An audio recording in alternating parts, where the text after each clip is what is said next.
Salam Bapak Ibu, senang berjumpa kembali di suasana peringatan Jumat Agung ini. Kesempatan ini saya ingin mengingatkan kita kembali mengenai 5 keajaiban yang terjadi pada Jumat Agung. 5 keajaiban itu antara lain yang pertama, terjadi kegelapan secara tiba-tiba. Lukas mencatat di pasal 23 ayat 44, ketika itu hari sudah mulai kira-kira jam 12, lalu kegelapan meliputi seluruh daerah itu sampai jam 3. Jam 12 itu cuaca yang biasanya panas kalau di tempat kita. Terang. Sampai dengan jam 3 ini masih cuacanya masih panas dan terang. Tetapi secara tiba-tiba terjadilah kegelapan. Dan ini yang membuat banyak orang terkaget-kaget. Ada apa ini? Mengapa ini?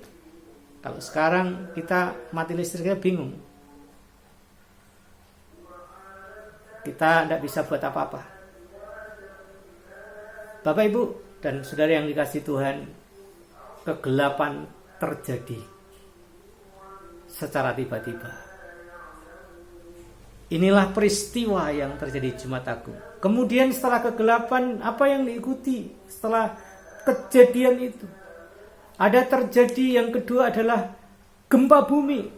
Terjadi gempa bumi secara tiba-tiba. Ini menambah kepanikan. Dikatakan oleh Matius pasal 27 ayat 51, dan terjadilah gempa bumi dan bukit-bukit batu terbelah. Bukit-bukit batu terbelah karena gempa bumi. Ini satu gempa bumi yang dahsyat Bapak Ibu.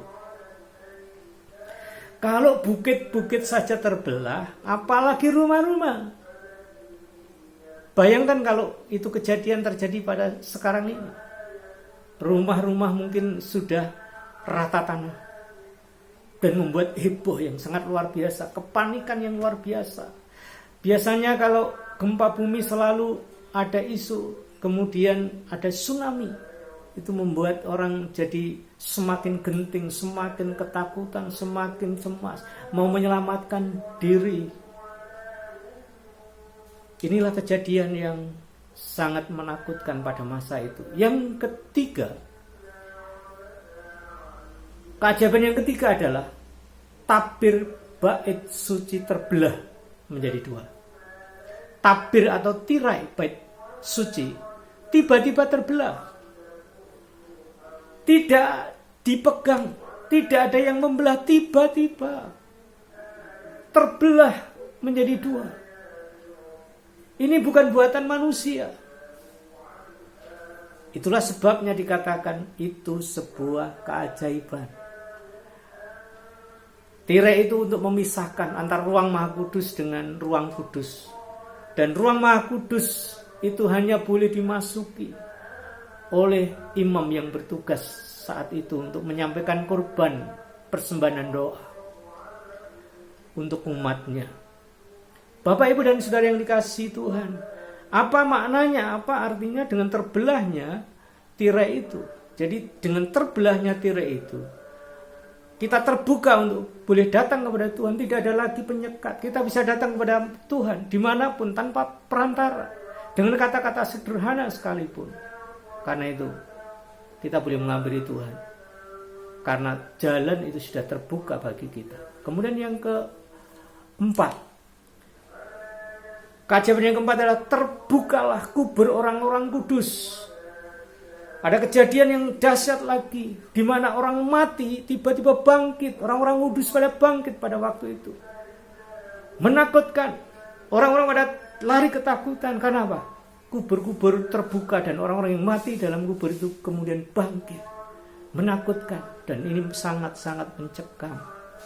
Matius melaporkan di pasal 27 ayat 52, kuburan-kuburan terbuka dan banyak orang kudus yang telah meninggal bangkit. Tidak ada orang yang bangkit dari kubur aja kita ketakutan, apalagi orang-orang yang takut dengan kegelapan dan sebagainya. Kemudian yang terakhir, yang kelima, terbukalah hati para algojo untuk memuliakan Allah. Para algojo ini adalah orang-orang yang mengeksekusi Yesus, menyalibkan Yesus, menyesak, menganiaya, mencambuki, mengolok-olok, memberikan tekanan yang sangat luar biasa, baik secara fisik maupun psikisnya. Tetapi tiba-tiba terbukalah pikiran. Kenapa? Karena melihat peristiwa demi peristiwa.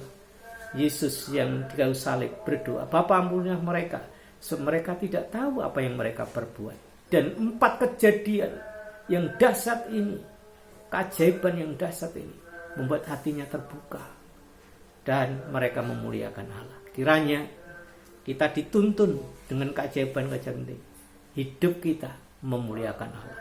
Amin.